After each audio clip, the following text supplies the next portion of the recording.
Rektor nonaktif Universitas Pancasila dengan inisial ETH memenuhi panggilan Polda Metro Jaya untuk mengusut dugaan pelecehan yang dilakukan ETH kepada 2 karyawan UP.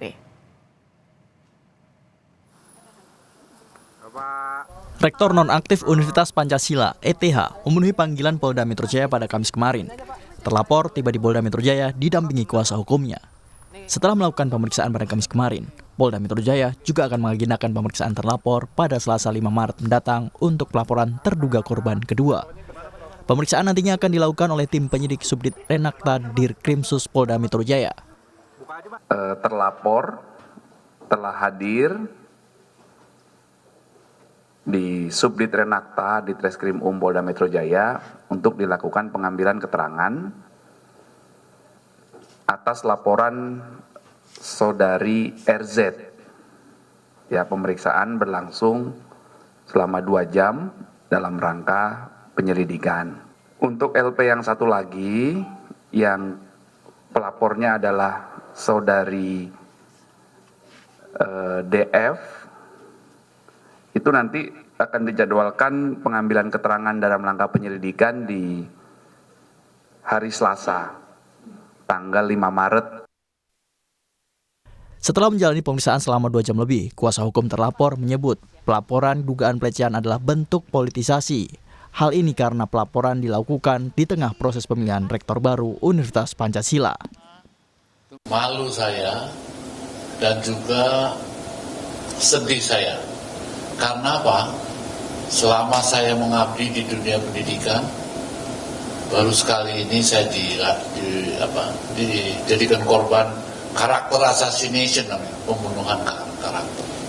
Selama 2 bulan ini saya mendapat hinaan, cercaan, tuduhan yang sangat tidak beretika dan itu tidak saya lakukan sama sekali. Tetapi memang saya menjadi sasaran utama untuk kegiatan ini, yaitu kegiatan yang sedang berjalan di Universitas Pancasila, pemilihan rektor. Pemilihan rektor itu sebetulnya bagi saya biasa-biasa saja. Karena apa? Di Pancasila saya sudah 13 tahun jadi rektor. ETH dinonaktifkan sebagai rektor hingga masa jabatannya berakhir. Tim Liputan, Kompas TV.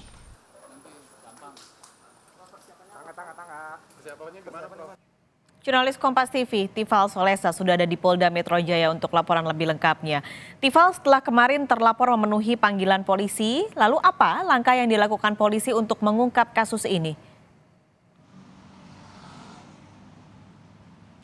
Tentu untuk berikutnya adalah pendalaman dari sejumlah pihak lagi untuk bisa mendalami laporan yang sudah dibuat oleh pelapor, dalam hal ini korban dalam dugaan pelecehan yang dilakukan oleh rektor nonaktif Universitas Pancasila berinisial RZ. Kemarin kalau kita pahami juga rektor nonaktif dari Universitas Pancasila berinisial ETH sudah memenuhi panggilan polisi untuk dimintai keterangannya selaku terlapor dalam hal ini. Ia juga didampingi oleh penasihat hukumnya Faizal Hafid. Saat itu ia menegaskan bahwa tidak ada dugaan pelecehan yang dilaporkan oleh terlapor sebagaimana yang sudah disampaikan oleh korban begitu. Bahkan ia menuding ada upaya politisasi. Politisasi ini dikaitkan lagi dengan upaya mendekati momen pemilihan rektor Universitas Pancasila. Namun hal ini juga dibantah oleh penasihat hukum dari 2 korban,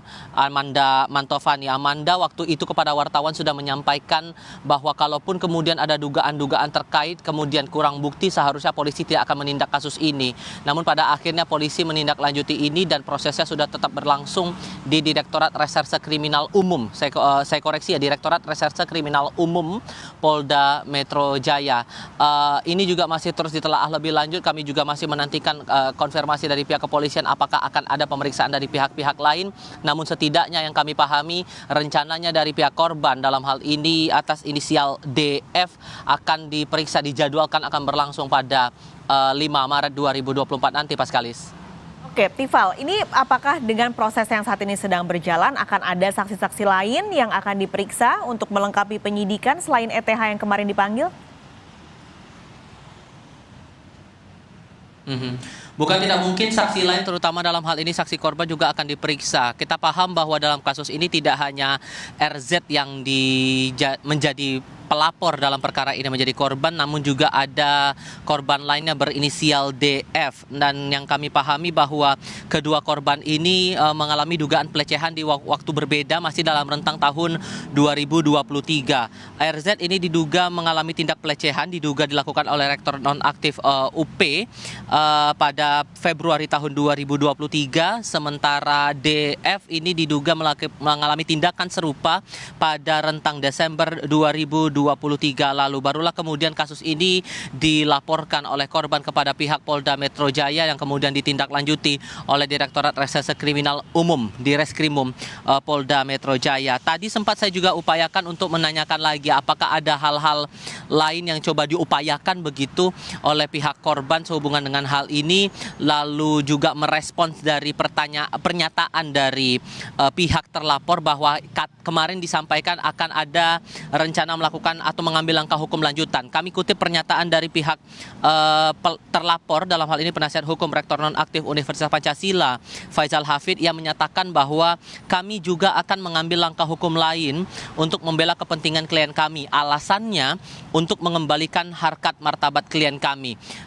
Amanda Mantovani selaku penasihat hukum dari kedua korban menyampaikan bahwa wajar saja ada pernyataan sedemikian karena posisi dari penasihat hukum juga membela kepentingan dari kliennya yang menjadi terlapor dalam perkara ini, dan kita berharap ini proses hukum juga masih terus berjalan. Itu pernyataan yang disampaikan oleh Amanda Mantovani pagi tadi kepada saya ya, lewat pesan singkat WhatsApp beberapa waktu lalu, merespons dari semacam upaya tandingan untuk melakukan proses hukum begitu, menindaklanjuti dari kasus yang masih terus bergulir di Polda Metro Jaya. Sekali lagi bahwa kemungkinan untuk saksi lain akan diperiksa tidak tertutup kemungkinan karena ini juga masih dalam penelusuran awal yang dilakukan oleh Direktorat Reserse Kriminal Umum Polda Metro Jaya. Paskalis. Melaporkan langsung dari Mapolda Metro Jaya, jurnalis Kompas TV Tifal Solesa. Terima kasih.